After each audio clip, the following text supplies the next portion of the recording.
Good evening and welcome to the Nighttime Heat, right here on Prime FM 105.5. This program is also being relayed by Radio Gegema, that is in Nima County, Radio Kwatika in Bon County, and of course, Radio Wulugisit in Norfolk County. We are streaming live as usual on Prime FM Monrovia 105.5. Again, Prime FM Monrovia 105.5. And also streaming live on our Facebook and our YouTube channel. That's the Nighttime Heat Facebook and YouTube channel. We wanted to share tonight's show. It promises to be very, very interesting. We got a lot of interesting discussions. When my discussions come, we're going to deal with those topics sufficiently to your satisfaction. So we want you to join us by either watching online or using your radio to listen to us. That's the Nighttime Heat. Sabo George is my name. And of course, I'm still expecting my panelists. As soon as they come, we're going to start the ball rolling. But let me just acquaint you with what is coming up tonight. Those discussions that we'll be handling tonight. Latest MCC scorecard. Recently, the Millennium Challenge released its scorecards on our government. That scorecards and the 2025 World Bank report have alarmed a no-job situation. Wow, that's concerning. A no-job situation in our country. So what could be the cause? Is it that the government doesn't have the capacity? Or is it that the environment is not just conducive for investors to come in, or the government is doing little or nothing to attract investors? And of course, and what could be the attending consequences on our people who are eager to get jobs and to also get jobs to sustain their families. So we'll be looking at the two reports, the scorecards. What does it say about the no-job situation and the World Bank 2025 report? I want to pull that out and, of course, and read what it has to say about the no-job situation in Liberia. Also, we heard that the National Port Authority, that's the NPA, has taken the ombudsman to the Supreme Court of Liberia. The NPA is saying that the ombudsman doesn't have any authority or jurisdiction over its internal operations. So we're going to talk about that as well. What are the NPA going to win the case at the Supreme Court? Because the NPA has taken a flag there and said that the ombudsman doesn't have any authority over its internal operations. And also, we're going to do an analysis. Yesterday we saw a euphoria. That excitement was very palpable. We saw that in the faces and in the faces of some Unity Party folks, especially when the president dedicated 35 new NTA buses, and also the president boarded one of those buses and along with some officials, and were riding around. And that excitement, we're going to give that analysis tonight. And also, if time permits, we'll try to end the show on time today. Because last week we went up to 11 o'clock. The discussion was very, very interesting. And of course, we have 2 hours or a little or 2 hours. We have that on this station. And if time permits, like I said, we're going to look also into what is causing the bad blood between the Circuit Court judge in Grand Crew, Juan Smith, and Chief Justice Yami Gbese. The Circuit Court judge, and of course I spoke with him yesterday. We had a telephone interview. In his charge, he accused the Chief Justice of trying to abuse his power. So we're going to read that charge. I hope I still got it here. We're going to read a charge that was delivered on on his behalf and in that charge. He slammed accusation against the Chief Justice. We're going to look into that, and because this is the second time, I'm sure the second or third time since Chief Justice Yemi Gbese took the matter of authority of the Supreme Court. This is the second time that he has come into the public with some dispute between him and some members of the judiciary. I think the first time was the first time had to do with the wife of that's no good friend. I'm trying to get his name quickly. The wife of Baclean, and she and the Chief Justice had this beef when she raised the issue about the Chief Justice's son, being nominated by the president, being recommended and nominated by the president, and so she said that was total. And so she and the Chief Justice had this. This rough edge between them. And so this is the second time the Chief Justice has come into the public again. And so we'll be trying to figure out as to what is happening, what's continuing to, boil the bad blood between the Chief Justice and some of his colleagues. But let me welcome quickly Judge Kennedy. Judge just arrived to studio. Judge, welcome. Thank you so much. Good evening to my people, the people of Liberia, to our wonderful listeners. Okay, Josh, thank you for coming. We're hoping that the others can join us as soon as possible. I know Moses will shortly make his way to join us.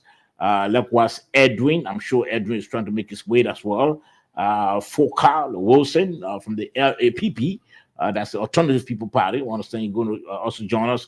And I know Oliver Wieser from the UAE will also join us to discuss these topics tonight. But let me ask, what is trending on your mind apart from the discussions, apart from the main topics? What's trending on your mind? Well, something very, very important happened over the week. I mean, during the week when the 34 buses were unveiled, when the president was led a bus ride, and we observed, I think that's around the Cinco area where you could see some group of people gather in one place. I mean, throwing cheer at the president and the buses. But on the general, when it comes to going across the city, vast majority of the people on the road were there cheering for the president. So that is we'll talk about the euphoria that greeted the dedication of the 35 buses. But apart from that, let me try to pull this out quickly. I understand. I don't know how true is it, but let me read this story. It has to do with our own friend, who used to be a panelist here before on the program. She used to be a panelist on this program. Let's try to pull this out. I'm trying to pull it out, but I understand that the Senate is still holding up to the confirmation of Fatima Bintou Sirleaf on grounds that the Senate has taken some time, is taking some time to do proper diligence of a credential, because according to individuals who watch who follow the confirmation hearing of confirmation proceedings of Bintou, they said she didn't say the truth about her credential. She was a bit disingenuous about that. So that's been held. I'm trying to pull out this story that has to do with it. But if that's the case, I don't know why the Senate becoming so tough on Bintou. We know there are individuals who went before that August body, and fortunately they were screened and they don't confirmed. But again, that's the way to go. Normally, we have to follow the proper procedure. Gone are the days, and especially when we have the rescue government that has come to rescue everything.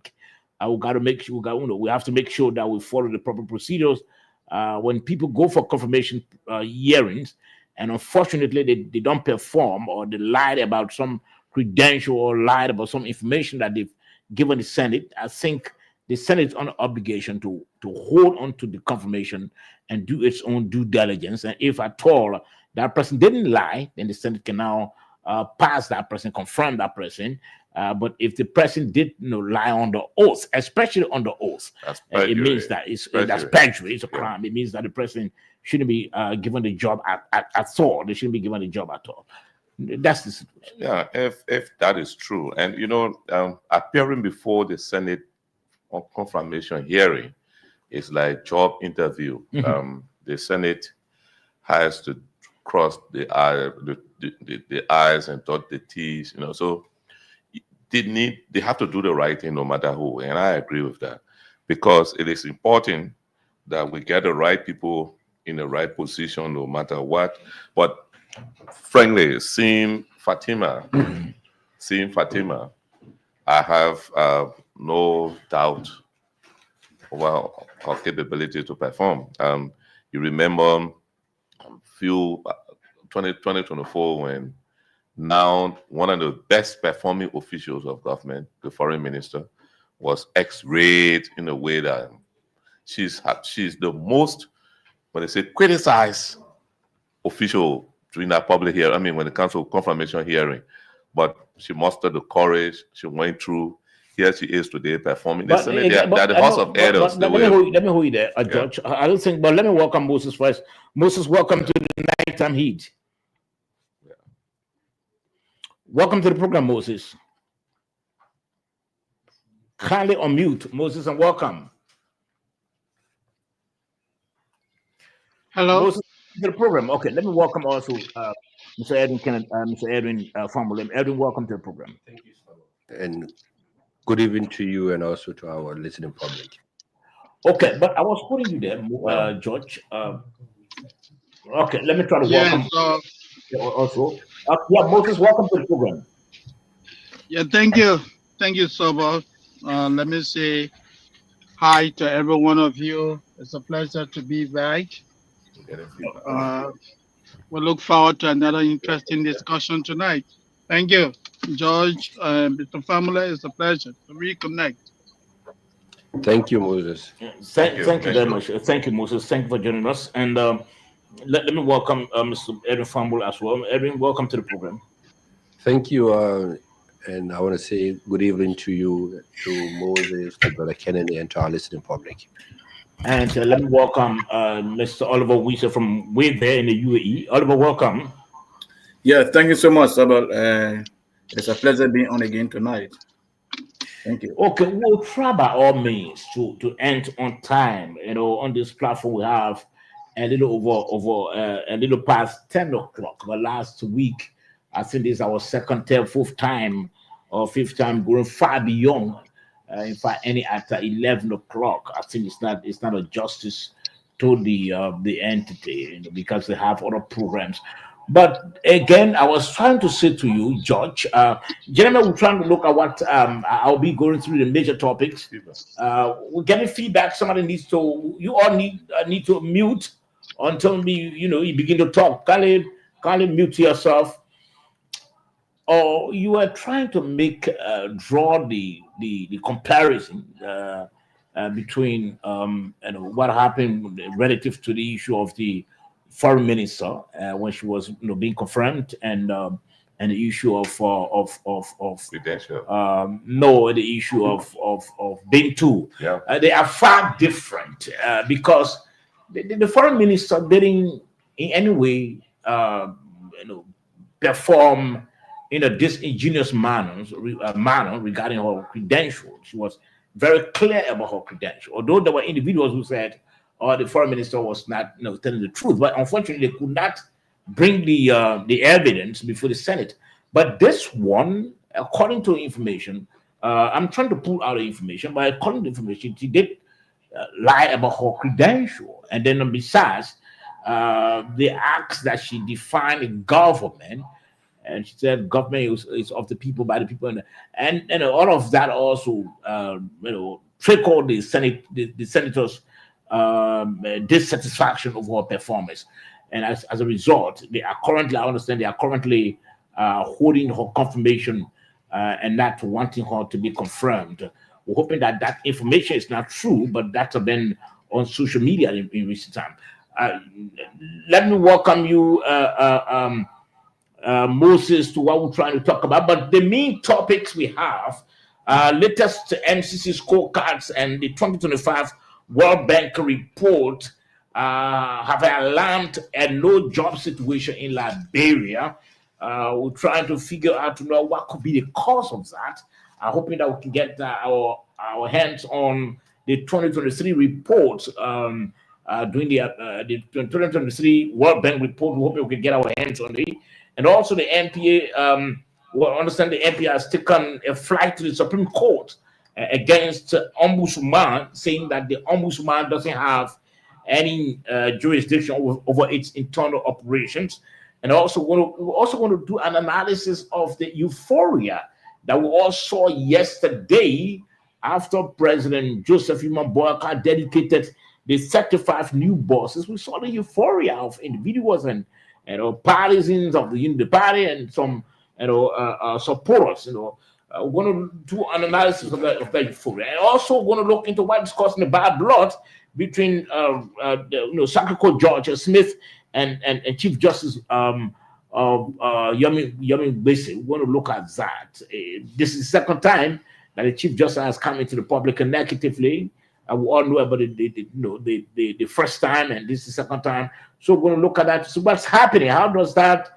We're talking about judicial reform. Can that also affect the judicial reform? So Moses, what's on your mind, and then later on, Edwin, then we'll go into our main topics. Well, two things. First, I would like to contribute to the discussion you guys were having regarding our sister, Fatima. Mm-hmm. Like I said before, the world is a global village. I'm Moses saying, if I sit here and tell you, say, I have a PhD, it's easy to verify that I am lying. All you need to do, check the university that I say I graduated from. You will be able to know that Mr. Sandy lied. The university that Fatima went to is right here in New Jersey. You go online, Kane University. It has no program called urban development. And Fatima had the audacity to lie on an oath. That's perjury. It's a serious crime. Let me tell you something too that you lie about. When you study social work, you can decide to be an administrator, program management, or you go into what we call the clinical track, which is mental health. But no school will tell you, say they will offer you a program in what you call substance use. That's an absolute lie. You go for a training called addiction counseling. If Fatima say now I'm lying, let her publish a transcript. There's nothing called mental health and substance use. She also lie about that. Okay. Okay. I don't want to come not too high on my sister, but she misrepresented the truth. But one thing that I know, everything the Senate is doing is publicity stunt. This woman is going to be confirmed because our Senate has no integrity. The Senate is compromised. So many incompetent people have gone to that Senate and gotten confirmed. Fatima will be confirmed. That is just pussyfooting. They just delay. They're going to confirm the woman. Yes. Let's hold you there. We're trying to inquire what's basically on the mind, apart from the major topics we have here. Edwin, anything on your mind? Yes. Edwin, you from the Liberia Legislative Corporation, we see our LEC going off and on again. What's happening? Well, it is actually no, and let me just send this caveat. I don't speak for the for the Yeah, we know, but you are employed. corporation. You one of the have the executives there. Yes, You one of the big wigs. We have a public affairs, and I think what we've been able to do for the past time is whenever we have these challenges, we actually put out a circular out there to inform the public. Mm-hmm. Like any other countries in the world, these equipments, we have forts, mostly when we having major rainstorm and so forth. The second thing again, we somehow importing some of our electricity from a very far distance from Cote d'Ivoire. Those lines passes through Hugh, Butch, and again, it's a distance. So whenever there are faults on that line coming from Ivory Coast to Liberia, it affects all of us. Wow. So it takes time that we have to go out there and, make sure that we keep it on. But I think so far, so good. Even with the off and on during this time, I think we much better than few years back. But having said that, I don't want to go into this whole rigmarole with the Senate and Madam Fatima. In as much as I know there has been no kind of qualification set for certain jobs in our country, meaning that you have to have a master's degree or so forth. I think she comes out to be eloquent. I think she comes out to understand the cycle of what she's supposed to be doing. Whatever it is, if it's on her credential that she lied, then like Brother Moses readily said, that's perjury. It is not left with the Senate to take whatever decisions that they want to take. But what is trending on my mind? There are two things that are on my mind. One has to do with the eviction that took place a few days, I think, in the Painesville area. Before you continue with that, let me just read the information I was talking about regarding Fatima. The Senate holds confirmation of Fatima Bintu Salif amid scrutiny over academic credentials. The confirmation of presidential nominee Fatima Bintu Salif as Deputy Minister for Urban Affairs at the Ministry of Internal Affairs has hit a major setback as the Liberian Senate withholds approval over concerns surrounding the authenticity of her academic records. Salif, who during her confirmation hearing defined government as government is by the people, for the people, and with the people, appeared alongside Dede Harper, nominated as Assistant Minister for Administration, while Harper was swiftly confirmed.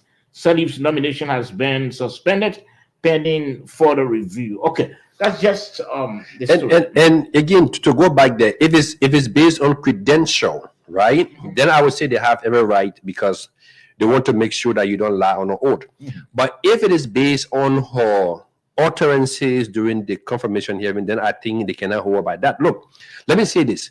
Just meeting people and sitting before them for less than 15, 20 minutes does not show your ability as to whether you are capable or not. In as much as they will tell you that this is a job interview, but people have gone in there and probably said nothing. Some of them were confirmed and they actually performed better on the job. And in fact, that's what even right now most academic institutions will say. Exam does not actually show the intelligence of the student. It's just to test you whether you understand what was taught. But on the day that exam was being administered, there was something that was actually wrong with the student. He may have had some bad news, some psychological effect that made him to perform poorly on the job, on that exam. It doesn't prove to his intelligence level. Having said that, let me go back to, like what I was saying. I witnessed, the few days, there was some eviction order by the court, and there was some huge fracas within the Painesville Belt. I think, again, things that are speaking on the issue of the rule of law. If the court gave an eviction order, if you are within that premises and the court said that based on the ruling of the court, you are not supposed to be there, you can move. You can have recourse. You have remedy at law. If you feel that the lower court judgment was not properly meant, or you suffer some level of prejudice, You tell a lawyer to file before the Supreme Court. The case will go before the Supreme Court. But this thing where court go enforce, eviction order, and people throwing petrol bomb at the police and people fighting, and then the police too go there, at the end of the day, it shows the bad image of the country. The second thing that's on my mind is that President Boakai went to China few years back on the China-Africa Summit. There were a lot of commitments that were made. There were a lot of memorandum of understanding that was signed. I think we all were jubilant when we hear about the $1.5 billion, some investment that's supposed to go out in Buchanan. There were also something about the energy project. That's in fact, he even went to the group place called TBEA to look at the possibility of being some solar to help our electricity sector. Nothing has been said about these things. The only thing that we've seen so far is the overhead bridge and so. I think the president needs to build a think tank in his office within the PDU that follow up on these commitments. It is important because that particular program was the China-Africa Summit was for 5 years, where China said they have over $50 billion for Africa. What are we doing to be able to tap into that? Okay. All right, so that's what been on your mind. It's not one part of the major discussions. Again, listeners, viewers, kindly share the show so that your friends, your relatives, your loved ones, your partners can also follow on what's happening tonight on Pram FM on the Nighttime Heat. We are streaming live on Pram FM Monrovia 105.5 and also streaming live on our YouTube and our Facebook channel. That's the YouTube channel and our Facebook page. That's the Nighttime Heat YouTube channel and the Facebook page. We are streaming live. We wanted to share the show because it promises to be interesting tonight. Now, gentlemen, let's get into our main discussion quickly. We all saw the scorecard, the recent scorecard, and in that, yeah, Moses. Yeah, I beg you. I just want you to give me 30 seconds. This was on my mind, but I never had the opportunity. And let me just say something briefly about it. I saw a video that emanated from Monrovia yesterday. I was at work. I was sitting in my office and does it have to do with the vehicle? Yeah, it has to do with that. No, we'll have to discuss with Moses. We'll talk about that. We got it we got it as part of our topics. So we'll discuss it. Just hold your peace. We'll talk about that after this. I'm sure. Okay. Okay. All right. So we saw the scorecards, gentlemen, and as part of the indicators that we failed, included. I'm trying to go through it. Despite these positive gains, Liberia continues to face challenges in several critical areas. The country failed to 10 indicators, including civil liberties, government effectiveness, primary education expenditures, national resource protection, business startup, employment opportunities. Okay, that's where I was coming. So we failed employment opportunities. And then we go down to the World Bank 2025 report. Let me try to pull that out. What does it say about employment again, employment opportunity? I'm trying to pull it out quickly. What does it say? Okay. The World Bank 2025 World Bank report highlights that unemployment, particularly the lack of quality jobs, remains a significant concern for Liberia. While the economy is strengthening with progress in fiscal management and trade, the private sector is unable to generate enough large-scale employment due to a prevalence of small informal firms. The report also notes that the job crisis pushes vulnerable youth into illicit activities like drug trafficking due to economic despair. Okay, so that's the 2025 report on Liberia about unemployment. The same thing again was captured by the scorecards. Now, gentlemen, let me read the 2023 report also.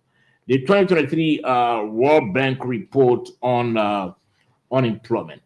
The World Bank 2023 report highlighted that Liberia's economy struggled to create quality jobs, with a large portion of the population in vulnerable employment, especially women and youth.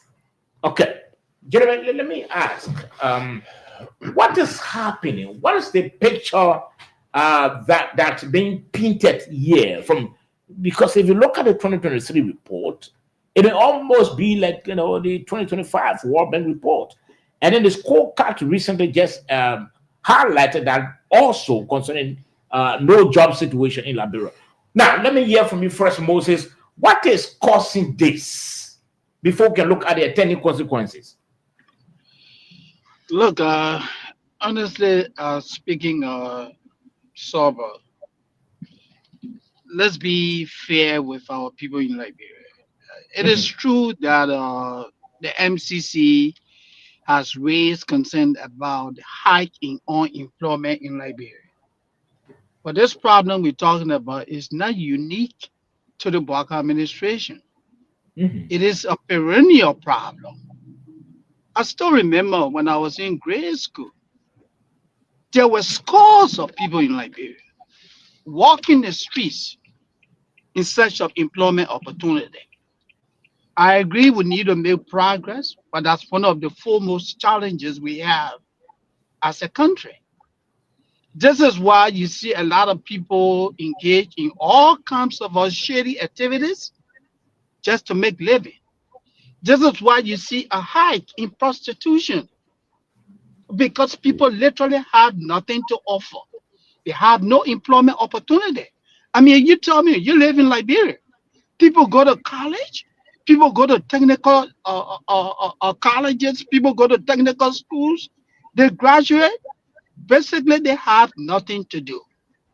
So, Moses, what is Just one of our responsible? challenges. What is responsible, Moses? That what we're trying to figure out. What is the reason for that? Job creation. We have limited job opportunities in the country. We're not creating jobs. Private sectors, are not creating jobs, and there are a lot of reasons for that. And one of the foremost reason we can even make reference to is our problem with rule of law.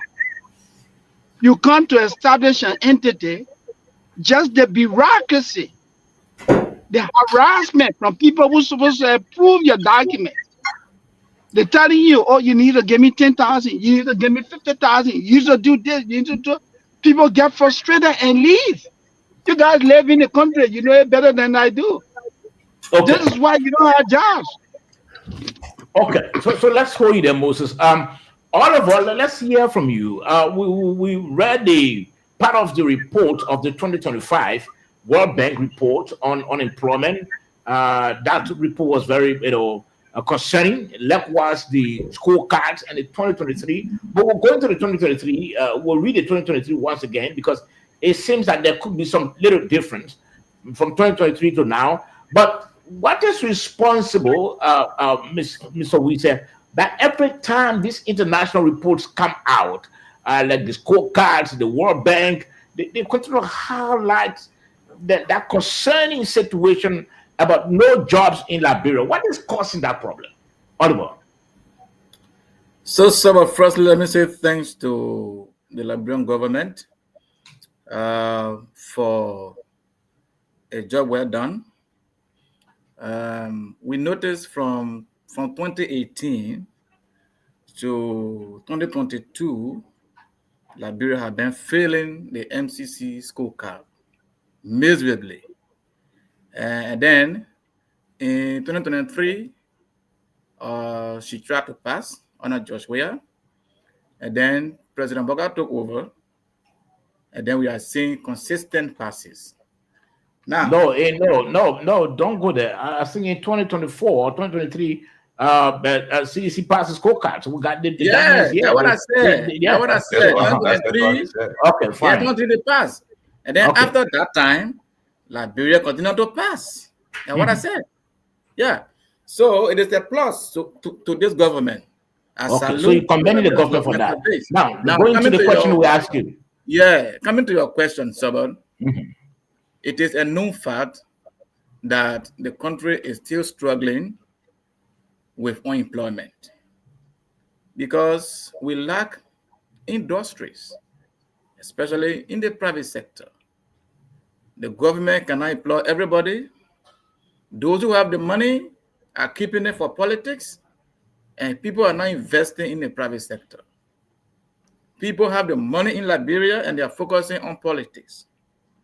Nobody, most of the people who claim to be millionaires in Liberia are not investing in the private sector. So now we put the entire burden of employment on a government that has been operating on a budget between 800 to 700 million. Thanks to Minister Gafua this time around, that pushed the budget up to 1.2 billion. So, I mean, it is not a news. I mean, we don't have the industries to So be okay, employing so everybody. that's the reason why we still got problem with Of course, unemployment. Okay, so we don't of have the industry. course. Okay, let's Yeah, go we there do and go not to have Edwin we do quickly. not Yeah, have the let's go there and industries go to to Edwin. employ So everybody in the on the country. scorecard, we scored 9%, and in terms of the score itself, we're around 0.167%. Now, I think President Salif said it, and I think Moses and other said it. You know that it has been an age-old problem. Yeah, And then when President Salif left power, she said one of the mistake that she think her government made was not to create the opportunity for young people to be able to get employed. And we even said it there one time on the radio, this issue of the Gen Z, you know, the young people coming out of school, they are anxious, they want to go out there to provide for their family, but they can't find job.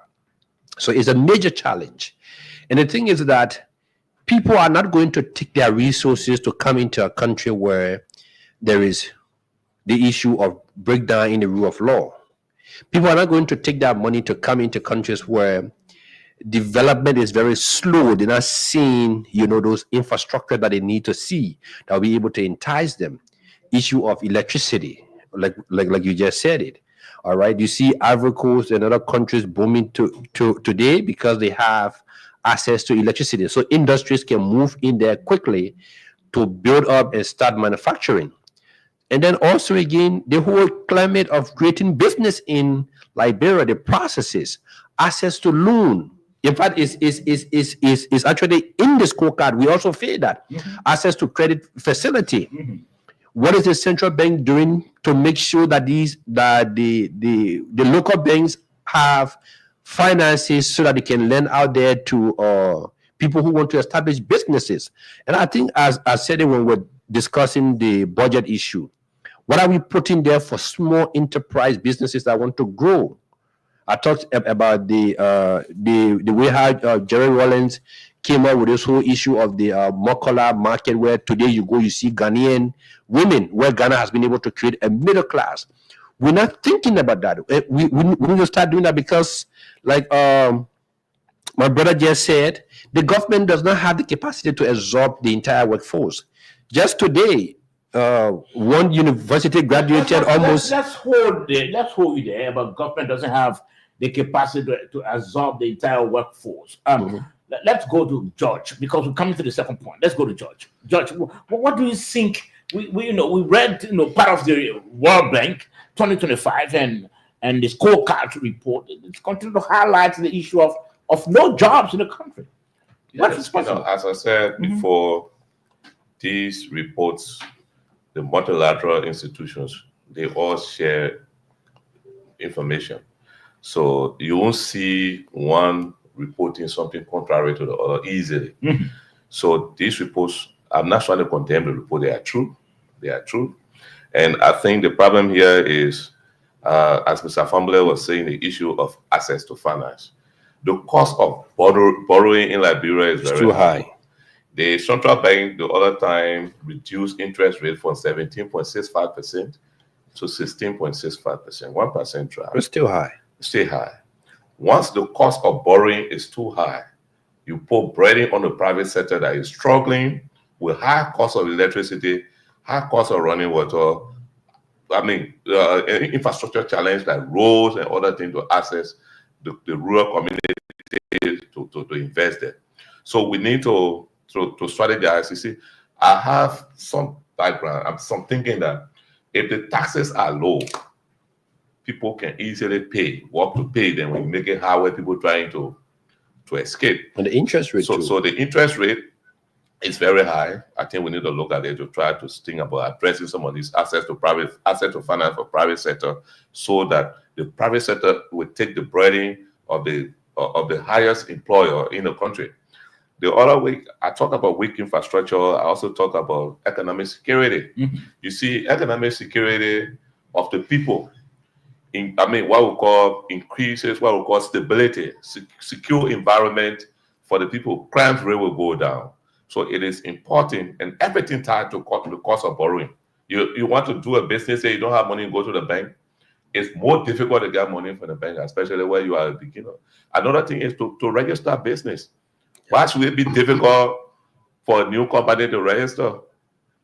Somebody should start a company the same day that he carried, or he or she carried her documents to register it. We shouldn't make the process cumbersome.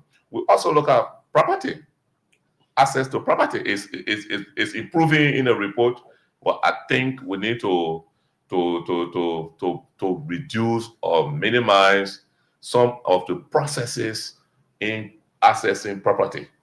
You know, if the processes are so cumbersome, if you get, for example, to get property, you're going to 10 to 15 people to sign before you can get that property. I think we should call it down to 1 or 2 or 3. The person should be able to, that is, if land authority or other institutions are readily available, have the data, the information on all the properties in the country. So all of those things tied to this report. Okay, now, gentlemen, you like it.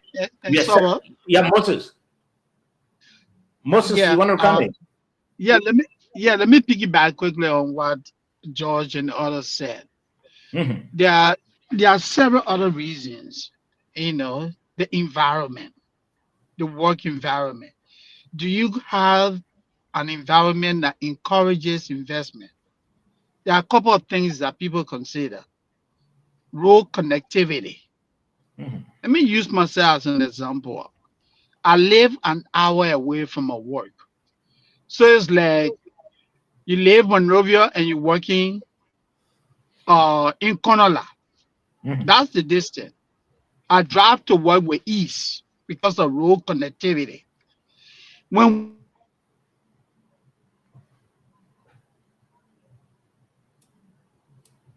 Hello? I think you go. Moses? our labor laws, we need to take a closer look at that. The problem of graft, the dishonesty, the bottleneck. You go like George was saying, you go to one government entity to process of people. For every level you go to, someone is asking you for some kind of a kickback. All of these conditions frustrate people and they walk away. That's why I want to add up. No, gentlemen, you either believe or you don't. If we know exactly after the second year of the government has only 2 more years to deliver on its promises. This government has 2026, 2027. We know 2028 will, in fact, part of 2027 will be harder political. Now, gentlemen, do we see, and let me begin with you, Oliver. Do we see, because this is, like Moses said, it's an age-old problem. It's a perennial problem. Even if you read the 2023 World Bank report also, it still paints the same picture of unemployment, quality jobs that people can lay their hands on.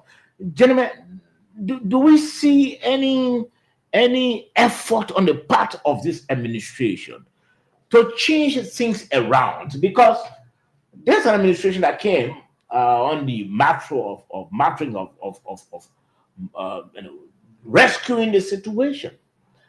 We can go back to 2023. 2023 was under former President George Weah.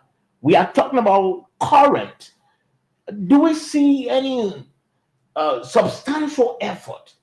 Because like somebody said, the government cannot, provide jobs for everybody. But it's the government, creating the environment for more investors. Do we see rule of law being adhered to? Because these are some of the things that investors are going to look at to say, okay, let me run to that country to invest. What is this sort of major effort that the government is making to change the situation around so that our people can begin to get jobs? Because we all know the attending consequences. That's the reason why people are involved with illicit activities, because they want to sustain themselves. But do we see any practical step that the government is taking in 2 years of the government now? Let me ask you, Oliver.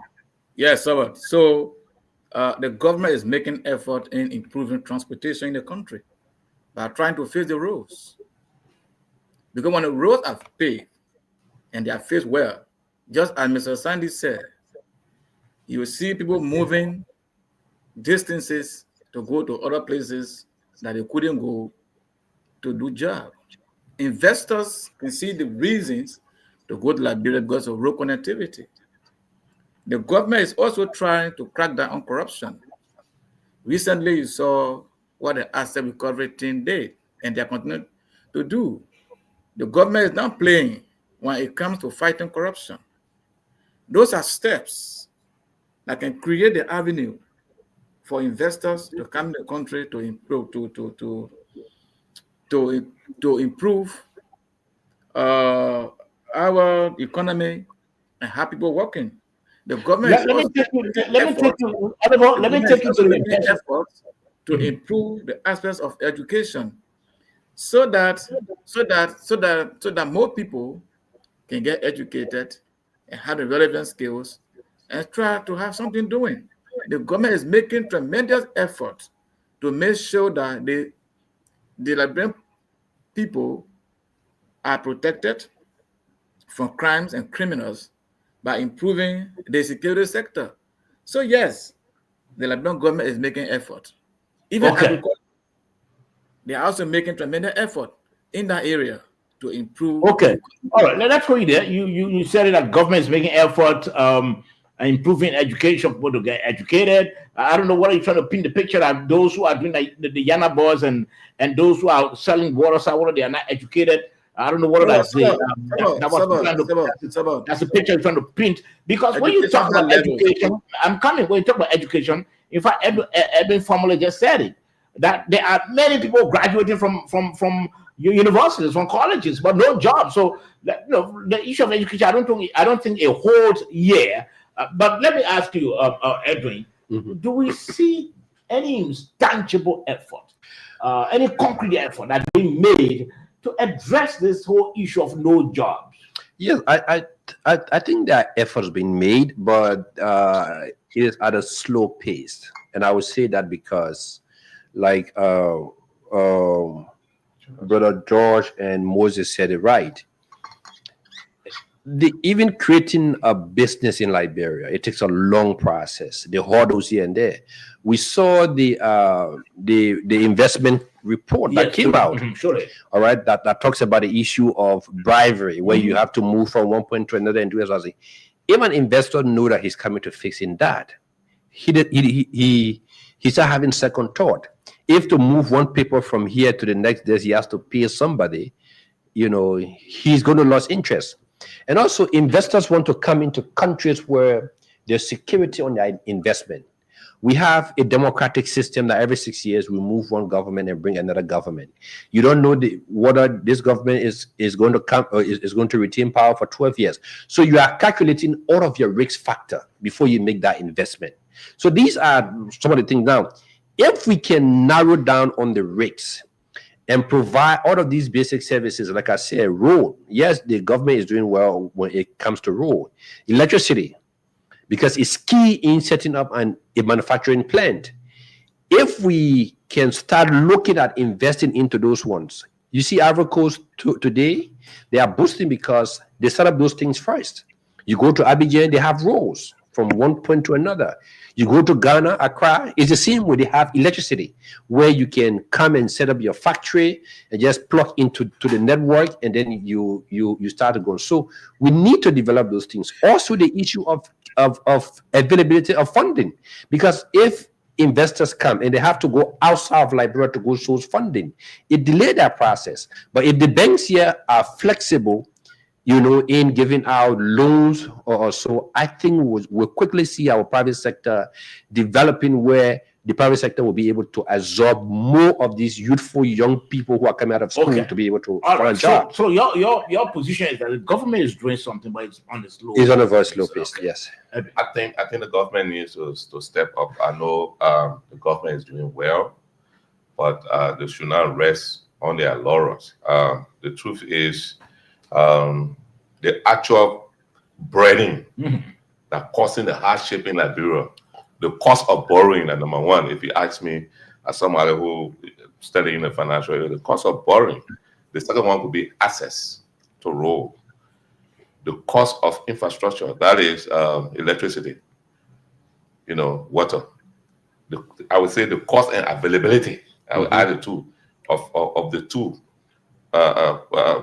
Clean pipeline water and cheap energy. If we get those four things together, the cost of money, the access, which is the road, we have the issue of energy, cheap energy, cheap water, and they are readily available. I'm not lying to you. The country will grow.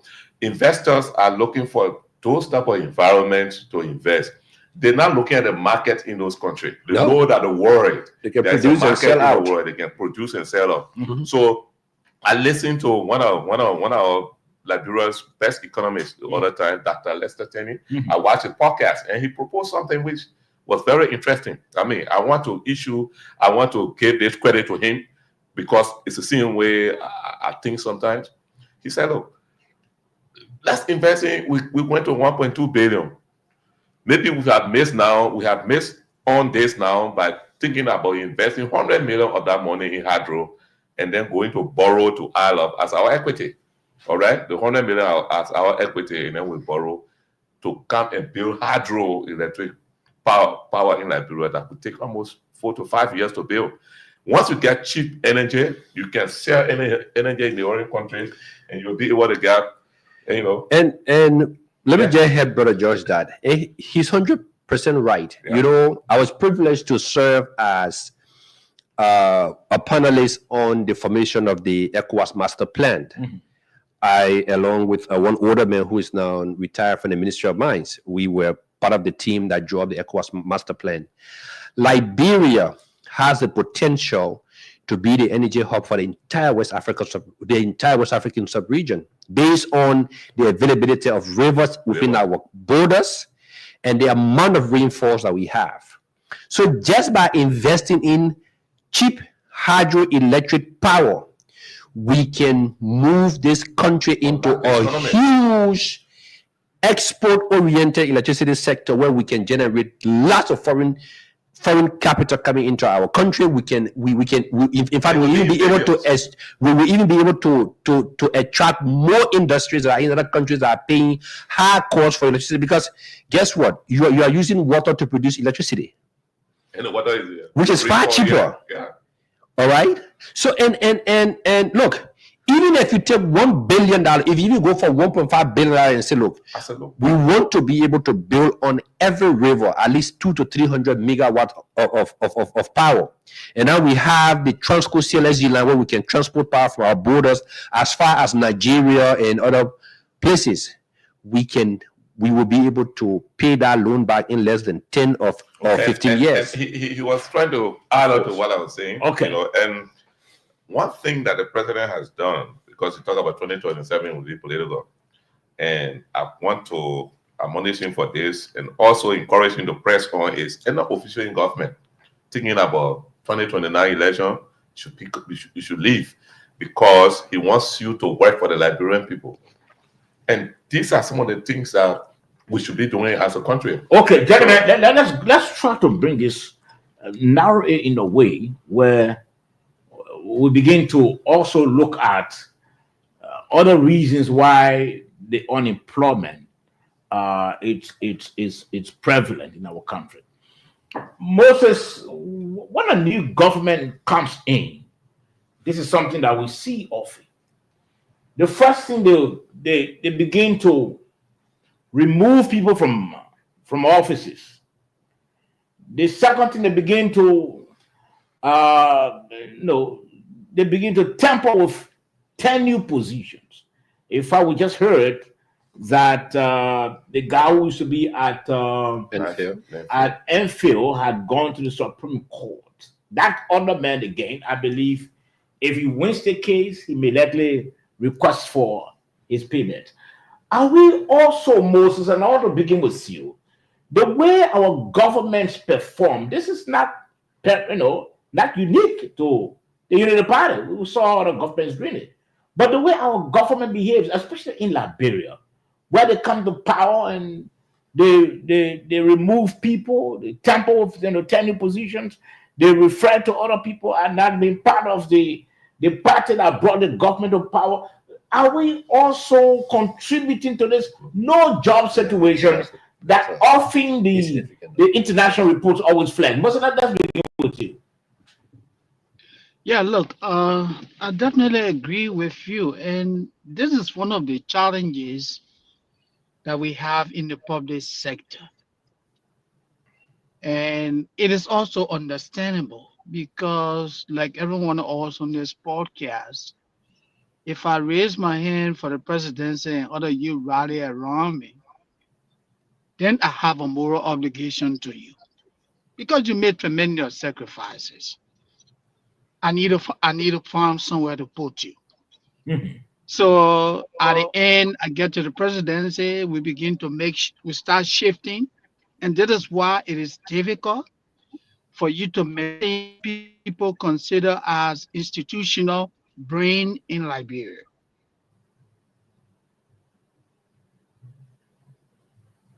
I think Mr. Sunday got the problem with the internet. Mr. Sunday is frozen, I think. Yeah. I think it's frozen. Okay. Yes, continue, Moses. Okay, so For the viewers want breaking, to finish. yeah. So what I was saying, you hear me now? Yes, go ahead. Yeah. So what I was saying is that we have this problem. It is an age-old problem in the public sector. Every time there's a change in government, we have what they call sweeping the system. You remove everybody and bring in your own people. And when those people come, the time it takes for them to learn how to.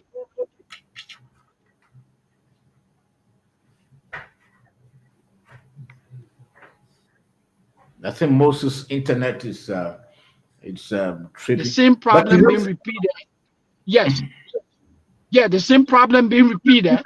So I would say that maybe government need to consider this, that in the technical areas, in areas where like people who are functioning at director levels, those people should not be replaced with other people. Maintain those people. Those people are considered the institutional brain. You maintain them. You can replace the cabinet ministers, you can replace assistant minister, but the directors, the guys who are doing the real hard work, those are the people that you keep in the system. Other than that, you will always have problem with unemployment because you want to satisfy everybody. Yeah. Okay, Moses. Oliver, let's hear from you. Yeah. So this is politics here. When people are into tenure positions, they need to understand that they should refrain from political party activities. So let's say, for instance, Mr. George was appointed to a position that is tenure, and this man is supporting another political party openly, publicly. So then he poses a threat to the ruling party because of trust and commitment. He cannot be trusted. with certain information because of your public alignment with other political parties, and then you introduce politics within your office. In that case, they will also play politics with your tenure position. We saw that with this lady from NAFA during the 2023 election. Yeah, she was campaigning publicly, wearing CDC t-shirts and going everywhere and saying stuff. Now that the UP came to power, do you think they're going to trust this person with that kind of position? And many other people who were removed from any position, they have political issues. So, I mean, when people are appointed to these kinds of positions, they need to understand that TOR. Okay, let me come in. Oliver. When you say many of the people who were removed, they had issues, they had political issues. Let's say, for instance, 800 persons that were dismissed from the executive mansion who were on supplementary payrolls. Can you say that they were removed because they were preaching the politics of the initial of the previous party, and so the new government came? The government doesn't think that there's a need for them to remain when they are Liberians? So did you say 800%? Yeah, reportedly. How were they employed? Did they go through the proper process for being employed as a civil servant? There's something they call PAN in Liberia, personal action notice. You must go through that process to be considered a civil servant. So you remove them. You remove them, and you give additional. I come in. Because you said they were not employed properly, there were no pen. So you remove them, and then you brought additional individuals to occupy that space. So you think that you think that would not contribute to the no job situation in the country? No, sir. If people go through the proper process or channel to get employed as Liberians, then there's no issue here. There's no issue. So if you remove illegal 800 people, and then you replace them with legal 800 people, how is it contributing to the no job issue? I mean, they are all Liberians. So how do you know that they were employed illegally? So as per the narratives, most of those people were employed not through the proper channel. People carried them to those places, get them jobs. Look, even at the port, we saw Takun J and other people serving as consultants at the port because they were making music. So, we got to be serious here. Okay. Most of them didn't go to the proper channel to get employed as civil servants. Okay, Oliver, that's who is there. Yes, yes. The question is the way governments behave, governments in and out. They come to power because they feel that they are in now. And sometimes you hear the noise or you hear the song. That's our time. You look at a whole batch of individuals, lay them aside, remove them from positions and bring. Don't you think ourselves, the way our government behaves, don't you think that also contributes to the no job situation in the country? No, I think it's just a very minute portion, and the reason for that is that, like my brother just readily said, there are processes in our law governing employment. Newly, Oliver rightly said, down there are laws governing employment. You have the civil service law, all right, that governing employment, and also dismissal, how you can dismiss a person. If a person were gainfully employed, pass through all of the process, I don't care whatever government come, you don't just dismiss that person. Even with the public corporations. Now, if a managing director comes, he doesn't have the authority to just dismiss an employee without no cause, except where that employee actually maybe flood the laws of the company, or he did something that warrant his dismissal. If a managing director just woke up and say, I don't like this person, or because this person is from the party, I'm going to dismiss them, you have recourse to the law. You go to the Ministry of Labor. From there, you can even go to the court. Of course. And the institution will have to pay that employee off, or the order. So do you differ with Moses when Moses said? I differ with him. And again, to people who hold appointed positions, they work at the will and pleasure of the president anywhere in the world. Look, the issue of tenure is a different discussion by itself because it comes with guidelines, it comes with law. But even that, the president still has the authority to remove you. The only thing that he will have to do is to pay you for a remaining term. If Let's go there. Yes, Mr. Yeah, 1 minute. Let Josh go. Yeah, Josh go. Yeah. Okay. So, the truth is, all the people who were employed in line with the civil service law, the public corporation law also works in line with the civil service law. Mm-hmm.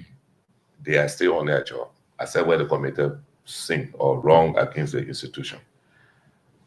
Even though most of the institutions are overstaffed, but still were maintained.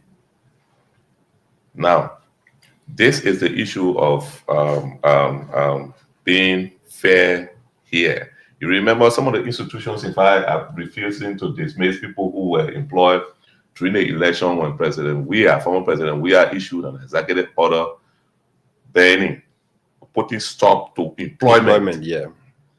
They stay working in government on the payroll. The day some of those entities decide to remove them, it was not be considered witch hunt because their employment at that moment was violation, because it was a presidential proclamation that we are in election time. Because what the law says, you can't employ, you can't do certain things. So it was done, but states they are on a government payroll, and those things, those type of discussions can go also. Some of those institutions, they can be getting angry, some people feeling bad. One thing I wanted to say to you about the removal of people and adding of people, the situation will still remain the same, because if you remove 10 people from the payroll who were employed and add 10 non-employed people, that number hasn't changed anyway. Yeah, surely. So the same situation, the best way out is for us to make the private sector vibrant. But so you don't agree with Moses when he said? No, Moses said he was breaking. I know he said a lot of good things there. Mm-hmm. I won't say I disagree with him because I didn't get everything that he said. That's why I wanted him to come, because there are some political issues. Okay. Yeah. All right. Yeah. Moses, you can come in quickly so we can exhaust this discussion. Okay. This topic. Yeah. Look, I just want to say that on the segment which George said. The internet died tonight.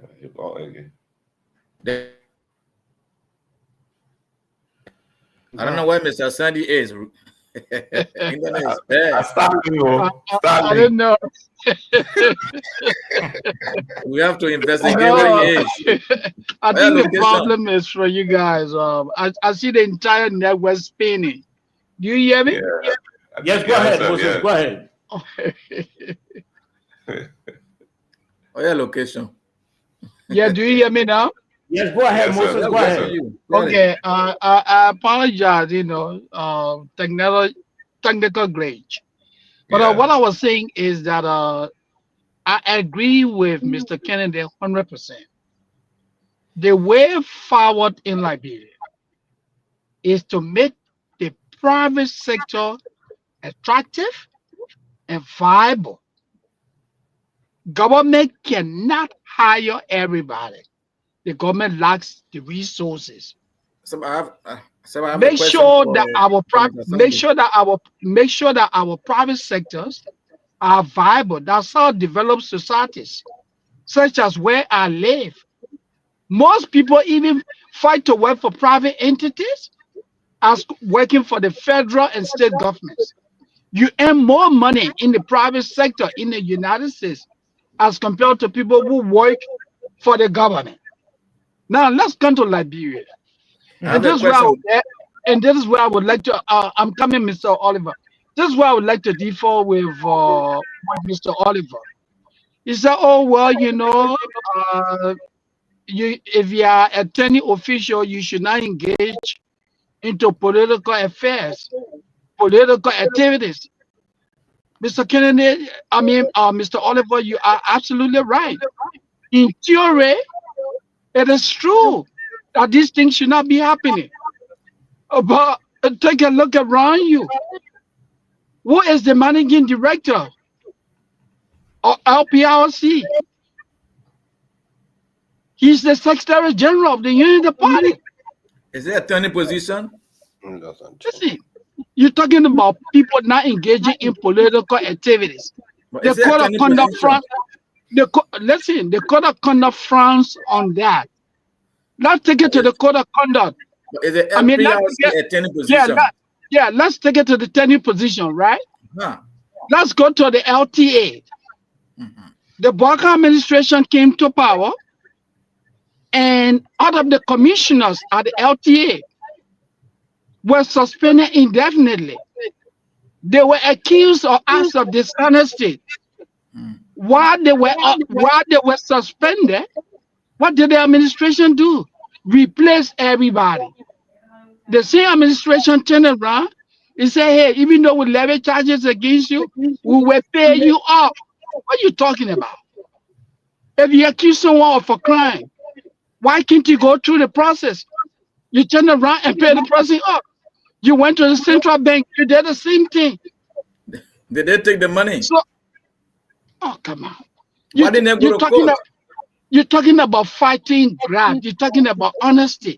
You said people should not be political. Your actions are political. That is political witch hunt. Let me stop there, guys. Let me stop there. Okay, all right. So Moses. that's my question, Mr. Sober. Yeah. Quickly, just a minute, a few Yeah, seconds, so- brother. Give me a minute, few seconds. So Mr. Sandy spoke rightly when he said that the private sector should be vibrant. Who should make the private sector vibrant? The government or the people? It is, and maybe a little bit of education on the role of government. The role of government is to create the enabling environment. And we have said this repeatedly, and let me re-emphasize that. Make your laws flexible. Minimize your taxes that will encourage people to come in the country. Create the enabling environment. Make sure that Moses Sandy can drive from here to Lofa, work and come back. Make sure that the cost of electricity in the country is affordable for investors. You don't expect me to set up a business in Banga and I'm using generators. Look Okay. at your labor laws in the country. Minimize the bureaucracy in the processing of business documents. People who want to set up businesses, the access to loans in the country. This is where the central bank comes in. There are so many Okay. things as a government you can do, Oliver. Okay, Moses, that's what you there. That's what you there because we have to transition quickly. Gentlemen, I think we exhausted this topic very well. We now know exactly why there's still lack of jobs in the country. Like we've been discussing access to finance. The bank needs to play its part. The government also needs to create the enabling environment for investors to be attracted to the issue of the rule of law. Yes, we know the government cannot, employ everybody, but the government is under obligation to make the environment conducive so that people can come in and invest as well. And then the government also, needs to remove one of the bottlenecks. Somebody coming with an investment, they go to a government ministry, the person needs to be, the person is asked to, give something small before they can get that document, approved and all of those things. But I think it's on the shoulders of the rescue government. When you come to rescue, there are many things you need to do to rescue the people.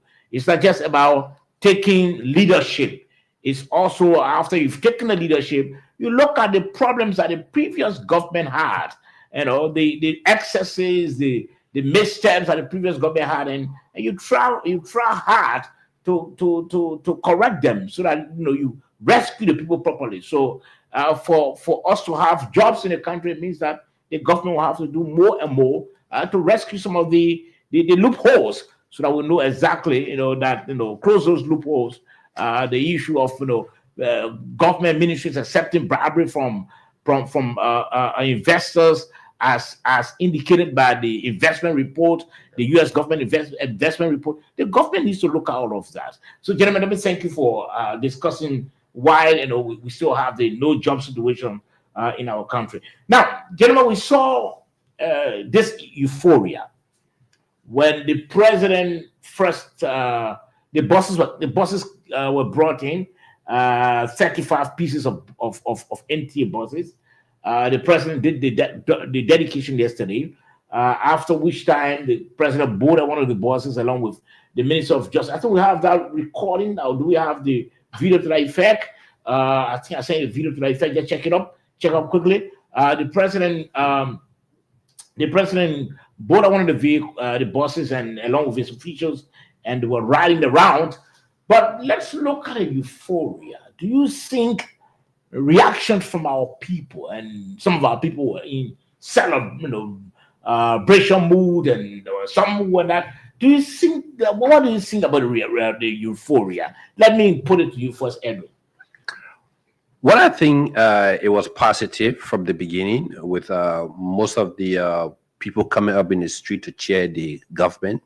First of all, the issue of mobility in every country is very key. Mm-hmm. And I think these buses came on the right time, because most often during the festive season, that's mm-hmm. when moving from one point to another becomes a serious challenge for our people. So having 35 buses in country at this point in time, I think is a good sign that the government is actually looking at trying to ease the transportation aspect of our people. And there were some other commitments that were made. There were some other issues that I will discuss. I was told that the president said that for students who are in uniform that are coming to school, they don't have to pay anything, or if they have their ID card. And for people who are elderly, I think these are gestures, mm-hmm.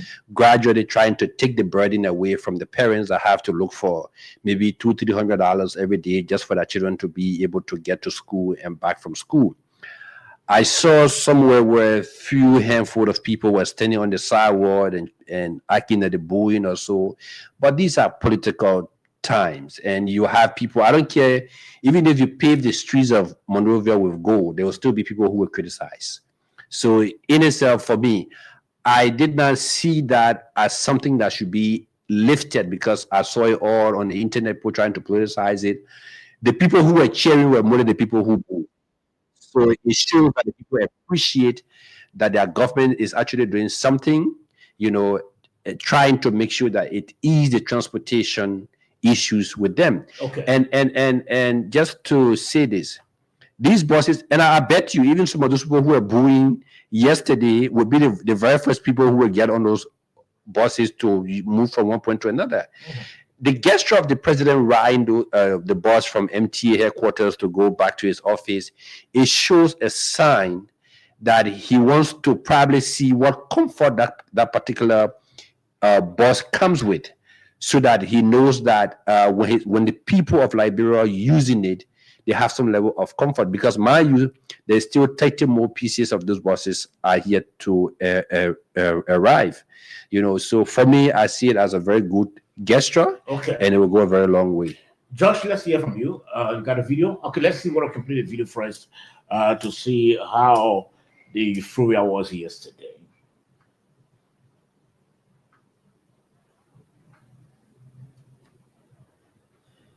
The Vatan area, here at the Vatan area, and if you look ahead of us, this is the Gabriel Tucker Bridge right here, and we're going to get on at the Capitol Bypass. Any moment from now, we'll be at the Capitol Bypass. But right now, we are riding on the Gabriel Tucker Bridge. And the president is still waving to Liberians. As you see them out there, the president, Mr. President, as he. Okay. All right, not just a video. Just let me hear from you about the euphoria yesterday. What do you think? I saw a jubilant crowd. I saw people running up on the street when they saw the buses. I thought of the return of peace in Liberia during the 90s or early 2000 when ECOMOG, I don't know where the UN peacekeeping force disarmed the various factions, and you saw people jubilating. I saw the same thing, except the little distraction in one point. I know that around Camp Joseph Road bypass area. I think it was around the Randall Street ends here. Okay, Yeah. so I think when that it was, I saw that it was organized. Organized by whom? Yeah. I mean, that particular day, By the opposition? I don't know. Why would you say it was Because organized? They could be serious partisans of other party. What made that conflicting was that anybody who see you see that the organized that group is throughout from NTA all the way to that particular spot, nobody boomed. The area that they boomed, when they passed there, they went to the next area. People were cheering. People were cheering all on the street. So if the booing was Who are sporadic, you suspecting to organize and pull that? the United Party and its collaborating parties definitely won't organize people to boo against them. So the rest that. But what was the essence of booing? Let me ask you. That people organize people to boo. They were just naive. That's They why I were say that. do that to say, oh, nothing politics. you're doing is political. Okay. So Moses, we just left it as well. Okay, first before Moses, Oliver, let's hear from you. What do you think about? I'm sure you saw it online. Yeah, so I saw it online, and I saw a president who showed humility and a sense of approachability. I mean, do you know what it means for the president to sit in the public bus and go everywhere? I saw a president who empathized with his citizens. I saw the president who showed solidarity and inclusiveness. This is the divine project that the Liberian people voted for. And then I saw a few handful of people who were happy and pretending to be angry. Yeah, they were so happy to see the new bosses because some of them have been struggling recently to get transported from one end to other, and then they were pretending to be booing. So I actually feel for them, and the euphoria in general was good. It was welcoming. I saw people jubilating everywhere. But there's one thing that the president said, which I have a little different with here. That I think they said once a student is in uniform, something, yeah, you can just get on a bus and go to school free. I think that there should be a different entity. Talking about job creation and employment, there should be a different entity, probably in the private sector, to take care of students going to school from home and going from home to school and from school to home. You will have many Liberians being employed as drivers. You will have many people being employed as conductor. It happens there in the UAE. In the UAE, they have public buses, and then they have the private sector, the STS, that caters for only school transportation. So let's take, for instance, if the government said, listen, we need a private company to handle the issue of transportation for just schools, teachers, students, whosoever, the citizens will have to pay a little, and while the government subsidizes that, in that case, you will have hundreds of buses running here and there, and you will have many Liberians, thousands of them being employed as drivers, as mechanics, whosoever. That is how you improve the private sector and you have people employed. Because it is not sustainable to say, let the children go to school free of charge with adults. In fact, here, they don't allow children mixing up with adults. So, for that aspect, I think the government can look at that and see how they can actually adjust it. Mixing children with the adults to be going to school, I don't think it's appropriate, in my opinion. Thank you. Okay, so let's hear from you, Moses. What do you think about the euphoria yesterday, Moses? Look, I saw the video. I was extremely happy. I was in an upbeat mood when I saw President Joseph Yuma Boakai on the bus, and I did a little bit of reflection on the NTA. That was one referred to as the graveyard. No one wanted to work there. I saw a president who said, look, I am here to resuscitate, to revive, to help a country that was in coma when I took over. We need to applaud the president. This is extremely, commendable. Mhm. What really hurt me was the handful of Liberians that I saw jeering, booing the president, Just booing the the few, government. the few editions. Yeah, no. Let me But how come do you back. know they were seditions? You see, look, for me, I like to take my battle to the people. What happened yesterday was the making of the CDC. That's what we call Definitely. fanaticism. Let me say this. That is what we call fanaticism. When people are closed-minded, people are intolerant, people struggle with what we call blind. Loyalties. Or loyalty. Oh God. The internet. Mr. Sunday frozen again. Medical work, law, and peace. The CDC must accept that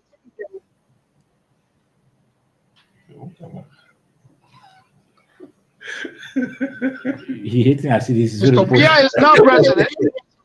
Mr. Weah is now president, and I want you guys to know Mr. Weah is now president. Mr. Weah will never be president because Moses.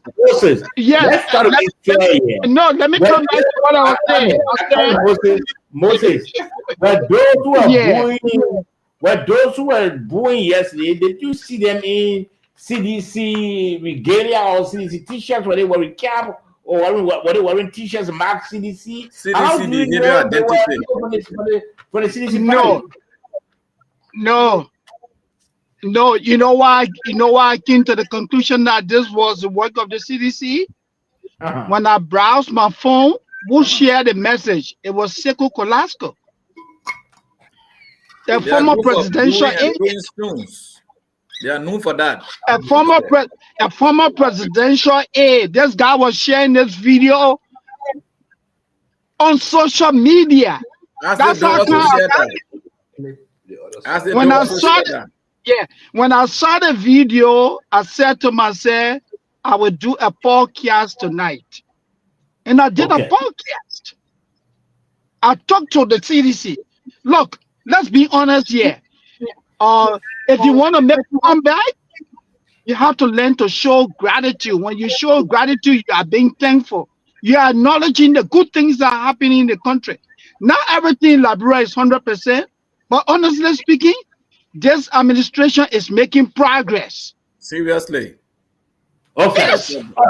Moses, let's hold you there. You spoke, right? Yes, sir. Yeah, Moses, let's hold you there and transition quickly. Like we said, we'll have to leave from here at about 10 o'clock. Let's take the last one. What's causing the bad blood between the Circuit Court judge in Grand Crew and the Chief Justice? Let me read part of his charge that he delivered. In fact, he didn't deliver. I think it was somebody who delivered the charge on his behalf. Let me read this and then we can talk about that. He said, I could not myself physically deliver this judge's charge because I underwent a critical medical operation procedure exactly 6 days ago. Prior to that, I appealed to Mr. Chief Justice to assign me to a circuit near Monrovia where my doctor is, or at least a circuit to give me access to referral hospital other than the circuit of ground crew since ground crew Sano and River G. He refused to honor my requests, apparently under the pretext of bringing reform to the judiciary, rebranding the judiciary, and maintaining work ethics, work ethics and discipline in the judiciary. After Chief Justice Bese denied my universal human rights to health requests, I remanded him to have the judiciary refund my US $3,280 with the acquiescence of the court administrator to pre-finance some work at the civil law court where I was then assigned. He promised to discuss that request with the court administrator, the CA, and revert to me. I informed him I urgently needed this money to underwrite my medical expenses. Among other things, after my discharge from hospital, I reminded him, knowing that I was about to leave Monrovia for assignment, not even showing the least empathy for my medical condition. He demanded me to write a formal letter to him. This is not a good faith judicial reform, rebranding of the judiciary and maintain workplace ethics in the judiciary. This is excessive abuse of power, an ardent desire to flex power. This is oppression, suppression, and authoritarianism. Gentlemen, that the justice, the Circuit Court judge in ground crew, when he delivered his charge, this is what he said about the Chief Justice. He said, I'm sure all of us listened to the reading. First, he said based on the discussion held with the court administrator, he did some work at the court he was assigned initially, some over 3,000. He wrote the Chief Justice. Chief Justice didn't give it to him. He also told Chief Justice that he couldn't be transferred because of his medical condition. Unfortunately, that didn't happen. So he's saying that it's just an abuse of power when the Chief Justice couldn't listen to him. Moses, let me hear from you first. Well, a couple of questions I would like to ask. Before initiating any project at a public entity, especially in the judiciary, what is the process like? Do you communicate with the administrators? Do you communicate with the office of the Chief Justice first to say, hey, this is what we intend to do here, and this is why it's going to cost? Do you want us to go ahead and want to pre-finance? Did he do that? If he did that. No, he didn't. No, but you listen to the reading. He said, So, I have in-depth knowledge of this issue. I don't have in-depth knowledge of Moses, you heard him saying that when you listen to the reading, that was after. It was after the fact. Listen now. He said he did it based on the approval of the court administrator. No, after he discussed it with the Chief Justice. Man, I'm telling you, it's not your time now. It's not your time. You gotta wait your Moses go ahead. Because I spoke to the Chief Justice. That's my professor. So okay. I know his side of the story. Moses, go ahead. You come there. Yeah. Moses, go ahead. So let's if we are to assume that there was a prior discussion regarding this with the court administrator and even a prior discussion with the Chief Justice, let's assume that that happened. And if that is the case, then I will have a problem with the Chief Justice, the way the matter is being handled. However, if somebody opted to do a renovation, to initiate a project without the prior approval of the Chief Justice, of the office of the Chief Justice, then that would be wrong to do, because you cannot do any renovation without someone saying, hey, go ahead. And now after doing it, then you come back to me, you say, oh, I spent $10. How do you justify that? We didn't talk about this. But if we talk about it and you show me the quotation and I say, yeah, go ahead, then he has a case. Let me stop there and listen to my brother. Why somebody request for him to seek medical attention and that was denied, according to him, by the Chief Justice? Because it's not only about the money, it's not about the reform. Again, that is where we have to take into consideration what is the institutional policy regarding medical leave. Excellent. Every entity, like where I work at, I will not just get out and say, I want to take leave. If I'm taking a sick leave, I let my bosses know that, hey, I will be away for this event. No, you're not talking yet. Go ahead, Moses. Yeah, that's how it goes. Every institution has policy regarding what? Absences, medical leaves, vacation, and all of that. What is that protocol? I don't know. Maybe Famula will know because he's in the law school. Okay, let's hold you there. Oliver, you listen to the reading. Oliver, you listen to the reading. You listen to the charge of the charge delivered by the Circuit Court judge in Grand Crew, and where he made some allegations against the Chief Justice. Well, since I don't know the nature of his illness, so it's a bit tricky. But I can remember when the CDC government took over and they sent Mo Ali to Grand Crew County. That's in Grand Crew County. Mo Ali didn't make too much noise. No. You can't compare that. You can't compare that. This man said he's not feeling well. So can I go ahead? The man said he needed to be maybe assigned at a court where he could easily meet his doctor. But they didn't. So you can't compare the both of them. Mo Ali transfer was based on apparently political reason. It's not in the case of this man. I'm not really comparing. I'm going to mention the Grand Crew.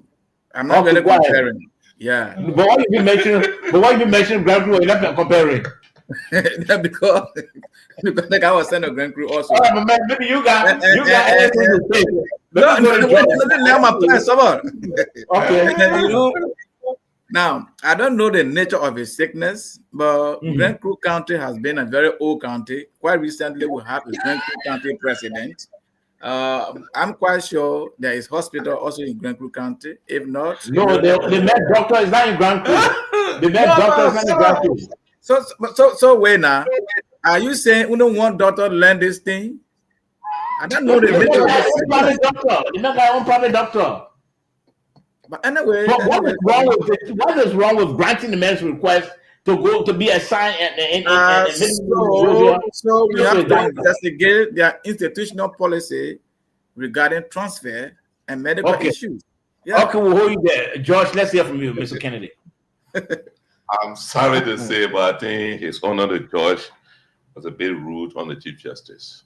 Okay. His utterances in our communication. Some of the words he used. Abuse of power. In fact, he's doing this so-called reform under the pretext of just a whole lot of things. I think he was being political than being more professional as he should have been.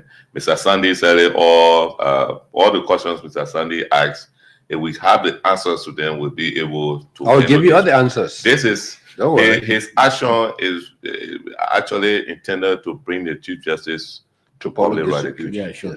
And I think he needs to depoliticize the judiciary. He need help because if you are sick, you say you told the Chief Justice, did you write?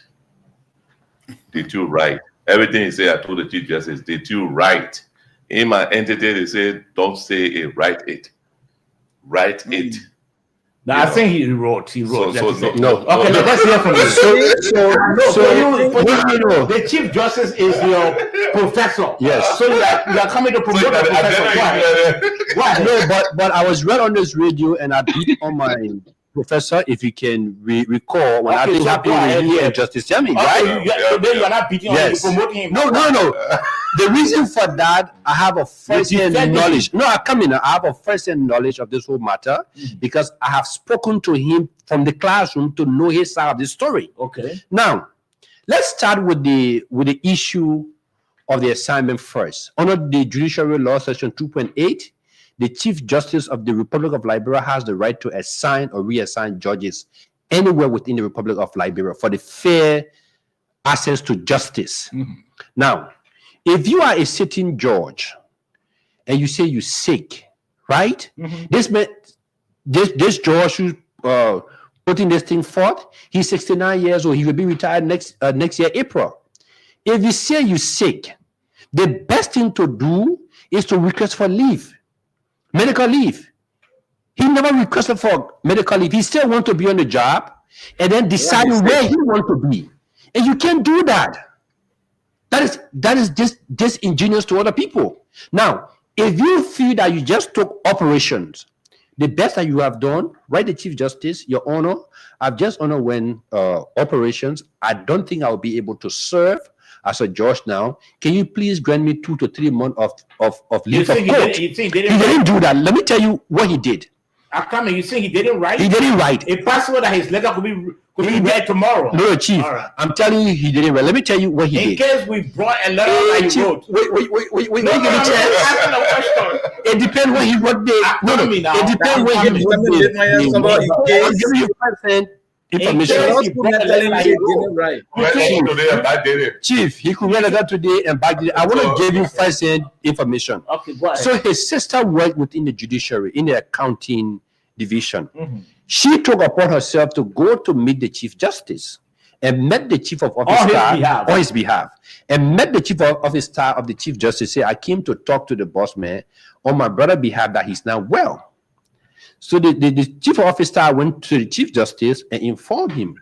He said, but I'm his boss. If he has issue, why he couldn't come to me to talk to me? So if he went for his sister to represent him, let him do an affidavit and give it to his sister as a person now who's actually taking care of him before I can even address this issue. Now, that in itself, let's put it aside. Like I say, many of the judges don't want to go to this far away court because there's no activities ongoing there. Take the courts that are actually busy is the we want to hear from you regarding his 3,000 plus. I'm coming there now. But you don't have to. No, I'm coming now. I know you're trying to defend him. But let's hear from you. But 3,000 plus. Yeah. Many of the judges don't want to go to the far away counties because there's no activities in the court. Yeah. They want to be in a place where their actions, Monrovia, Gibby or so. And like I said, Judge Smith is 69 years old. He will be retiring in April. So I don't see the reason why he's trying to do all of these things. Now, let's go to the 3,000 plus, right? This 3,000 issue was not even under the administration of Chief Justice Gwese. It was under the administration of Chief Justice Siane Yo. Now, when he did the work, at that time there was the guy knows how to defend his prof. Chief. Because, like I said, I have getting his side. The man armed him well. He armed him well. He said, "My man, your grade will be." That's no good thing. You know, defend your prof when I use Sabah.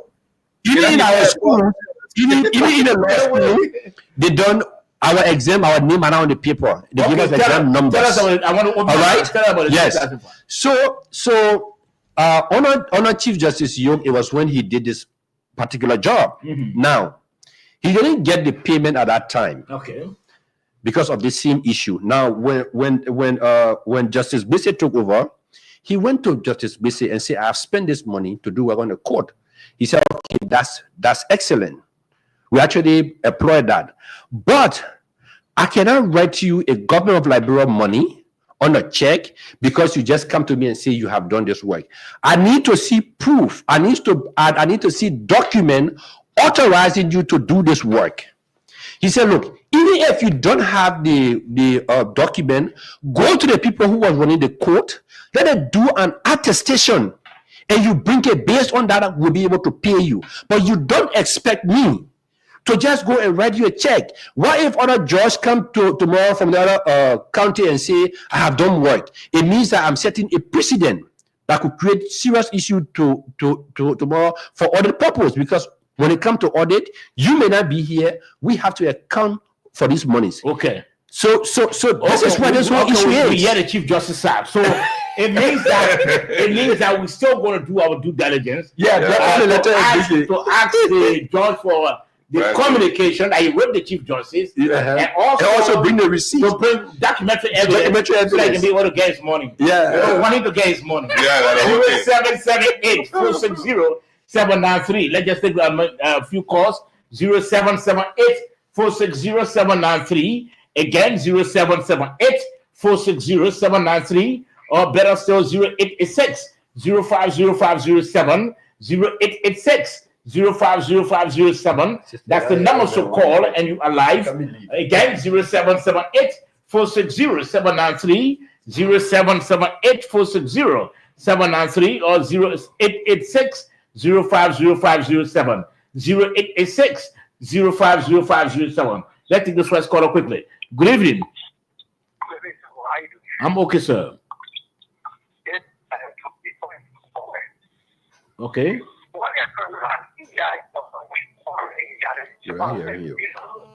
Please, you have to change your location, please. Hello?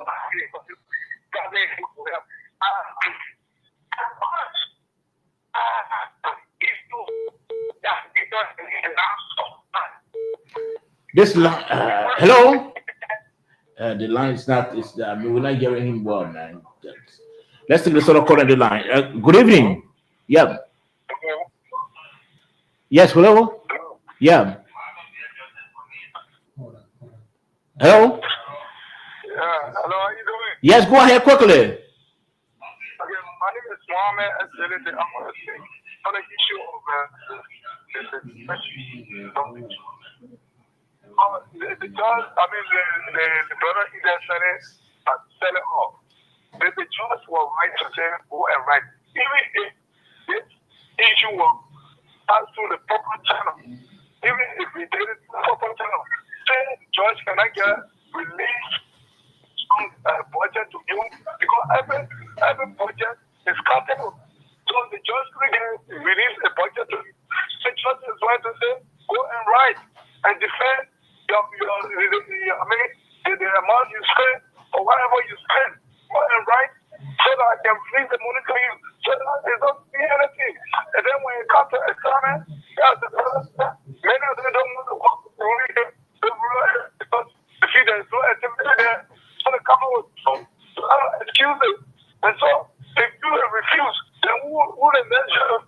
The judge will have no function. If he has said, come for sick leave, you go for sick leave or you resign, go to medical extension. But you cannot say you sick, they will send you to somewhere where you're being taken medical extension. That's right. Okay. Thank you very much. Okay, many thanks. 0778-460-793. Again, 0778-460-793. Better still, 0886-050507. Again, 0886-050507. Or this alternative line, 0776-540-987. Again, 0776-540-987. That's the number to call, and you are live on the nighttime heat. Again, let me call the studio line, 0778-460-793. Again, 0778-460-793 or 0886-050507. 0886-050507. I want to ask about Cody. We didn't hear from him in the studio. I haven't heard from Cody. I don't know what's happening to him. 0886-050507. Again, 0886-050507 or 0778-460-793. That's the numbers to call. And you are live on the program, or this alternative line, 0776-540-987. Again, 0776-540-987. So, gentlemen, as we await calls, Alana could you join the CMC? yes, you said? I said, Alana, they said, Mr. Kudi join the CMC. I'm not call. He didn't go to the CMC. No. We don't know what else Mr. Kudi is has joined the CMC. We don't know exactly that. And then we endorse UP. I know how many. So, gentlemen, while we are waiting calls, let's talk about last discussion quickly. That will take us up to about 10:05. And of course, we want to begin with you. We understand that the National Port Authority has gone to the Supreme Court for lack of oversight of its internal operations. They've sued the ombudsman. Yeah, and so that matter has now gone to the Supreme Court. Did you have any information concerning you? Well, I've read it, but I've not seen basically what are the issues that the port has taken before the justice in chambers. Also, the ombudsman itself, the office of the ombudsman has its own kind of set of authorities and rules and stuff. So I have not seen wherein in the what is it is the Decent Work Act or whatever it is, where the authority is given to the ombudsman to oversee or go into the operations of state-owned enterprises or government institutions. I know they're supposed to regulate, look at the issue of political involvement and people who have political appointments or so. What are their involvement? I don't know what they're trying to do with at the level of the National Port Authority. So until I can lay my hand on what are the pieces of information that the NPA has put before the justice in chambers or so forth, it's going to be difficult because we have not seen that. It's now that we just heard that the NPA has gone to the Supreme Court complaining the ombudsman that they're trying to get involved into the operations of the entity, which of course I think the ombudsman don't have that authority. Okay, they don't have. Moses, any comment on that? Well, what I do know of is that the office of the ombudsman was established to ensure compliance with the code of conduct. And in the code of conduct, there are certain protocols in there. Take for example, like nepotism. I'm just being hypothetical here. So if the office of the ombudsman noticed that there's some level of nepotism taking place at the NPA, then the office of the ombudsman can go to investigate, because that would be considered a violation of the code of conduct.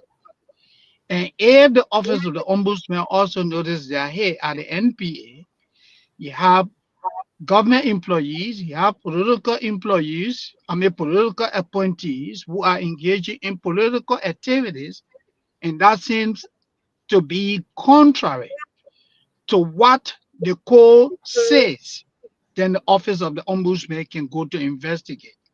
With reference to the particular situation, I do not know the detail. I'm just being hypothetical. Yeah, I'm speaking on the surface as to why the office of the ombudsman was set up. Let me stop. Okay. Oliver, any information? Mr. Wissel.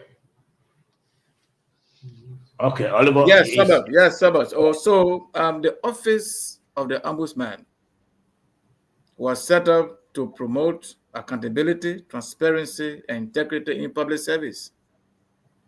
The office is mandated to investigate complaints of maladministration, corruption, abuse of power, and misconduct by public officials. I don't know which issue the NPA has with the ombudsman when they say they don't have oversight in their internal affairs, when in fact the ombudsman is to investigate issues of corruption, issues of transparency, good governance, and so forth. So we will wait, as Mr. Sandy and Mr. Formula just said, we will wait to see how the issue unfolds. But I think the ombudsman is an autonomous body that has the right to investigate. Okay, let's go to our man, Judge Kennedy. Judge? Well, I heard about this story late today, and the story did not explain the details of why what is unfolding. So it becomes difficult to really go into detail. So why did the NPA take a flight to the Supreme Court? Yes, because the NPA is an autonomous entity. It can sue, it can also be sued. So I like the fact that if all the case go on to the Supreme Court, I like the fact that the entity can go to court if they feel that their rights have been trampled upon by another public institution. So that alone speaks to the practice of rule of law. And it is good that the court going to decide. I don't know what really happened. I don't know who all went to court. I don't know what really led them to have gone to court. So with that, I think by Monday we'll get more information on this particular. Okay, gentlemen, let me give each of you a minute to just give us a parting comment on the discussions, the issues that we treated tonight. Just give us your parting comment. Let me begin with you, Oliver, quickly. So, Fred, let me say thank you ever so much for inviting me, and thanks to Mr. Kennedy, Mr. Sandy, and Mr. Formula for making all of the valuable contributions to today's discussions. Honestly speaking, our country is moving so fast, and we can show that Liberians are going to continuously benefit from this government. It wasn't an error to elect President Boakai. President Boakai was actually a divine project to rescue Liberia. As we can all see, the country moving so fast. Thanks to the president for the new buses. Thanks to the president for the MCC car school. Thanks to the president for everything that is happening and making us to feel good as Liberian people. So good night. Thank you. Thank you. Moses, let's hear from you. Well, I think it was indeed a great show. So let me say thank you to you, Saba. Thank you to Mr. Kennedy, Mr. Oliver, and my brother family. Let me also express gratitude to our technical crew and the listening audience. It was indeed a pleasure being here. And this is the kind of discussion that we should continue to have, regardless of where you sit, who you work for. When it has to do with Liberia, you should stay in defense of Liberia. Thank you. Okay. Eddie? Yes, just to follow suit to say thank you to everyone. I think it is our duty as Liberians who actually have some knowledge about some of these things to keep talking to our people. We are not there yet. Definitely we are going to get there, one step at a time. I think on the issue of employment, we raised a lot of issues here, and I hope the relevant authorities are listening. The issue of access to finance, the issue of workforce development, and so forth. We need to keep pushing our government. Yes, the government is doing some positive things that we should commend them for. There are areas where they're a little bit slow. Those areas need to pick up so that at least we'll be able to find decent job for our people. Nobody wants to be a beggar. People want to be able to earn an earnest living to take care of their family. It's a pride that you are working, that you can be able to contribute to the development of your family and to your country. Thank you. George, let's hear from you. Yes, thank you. It was a good show. I want to thank all of the panelists and the general public, the listening audience, and our technicians, including you. The Decent Work Act talks about the minimum wage salary in the Decent Work Act. Government is finding it difficult to enforce that aspect because the private sector is weak.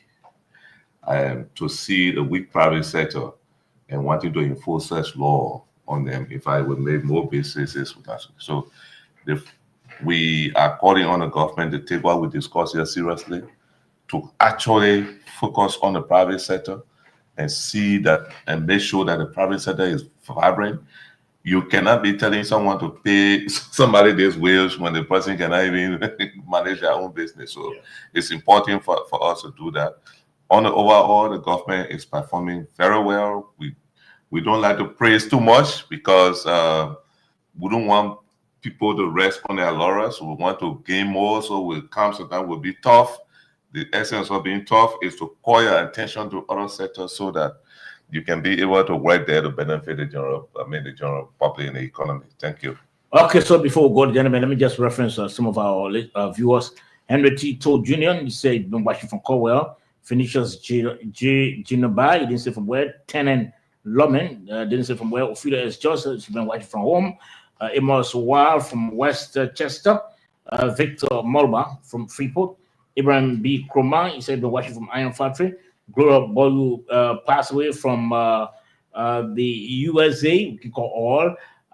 We want to just thank all of you for listening and watching. We'll be back. That is on next Monday by God's grace. I'm sure when we'll bring you another fascinating edition of the program. Thanks to the producers as well. Sober George is my name. Have a pleasant night.